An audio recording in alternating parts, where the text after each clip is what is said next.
as dimensões espirituais de uma casa espírita. Costumamos frequentar uma casa espírita durante anos sem atentarmos para aspectos mais profundos da sua importância, pois o vemos apenas como local onde vamos buscar ajuda, consolo, amparo e esclarecimento, e onde se tem um bom ambiente espiritual, apropriado para as reuniões espíritas. Não nos damos conta de toda a complexa estrutura espiritual que mantém uma sede de atividades espíritas, no âmbito dos encarnados, para que ela possa atuar nos dois planos da vida. Entretanto, há alguns anos, estamos sendo conscientizados, principalmente através de mensagens dos instrutores espirituais, do que é, na realidade, a casa espírita e a premente necessidade que temos de adequá-lo e preservá-lo de acordo com as diretrizes da codificação, bem como dos cuidados com que a espiritualidade maior cerca e dispensa, ao longo do tempo, aos núcleos espíritas que estão incluídos entre os que são merecedores dessas providências, pelo trabalho sério, nobre e edificante que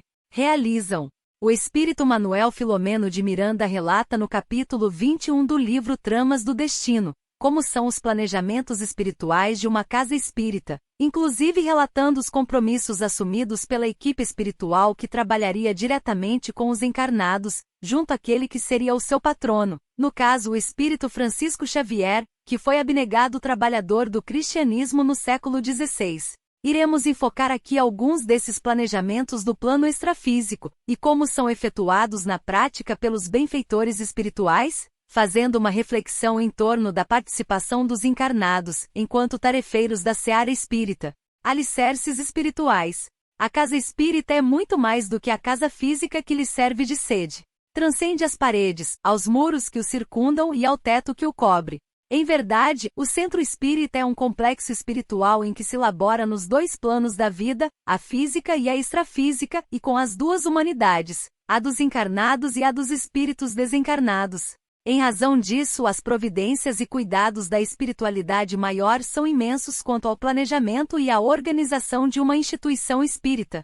Há muito sabemos que as planificações espirituais antecedem as dos encarnados. Por isso se diz comumente quando se pensa e projeta uma obra espírita, que esta já estava edificada na espiritualidade, o que é real e verdadeiro. Os alicerces espirituais, portanto, são levantados bem antes, servindo de modelo para a obra que se pretende edificar no plano terreno. A casa espírita não é a casa onde ele se abriga, mas, sim, o labor que ali se desenvolve, o ambiente que se cultiva e preserva, a organização intemporal que o orienta e assessora, os objetivos e finalidades que o norteiam, o ideal e o sentimento com que o conduzem. Por isso prescinde a obra espírita do luxo e do supérfluo para atender à simplicidade e ao conforto que a tornem acolhedora. As suas bases, os seus alicerces espirituais assim argamassados farão com que a obra se erga firme na terra e permaneça de pé vencendo as tormentas e vicissitudes humanas.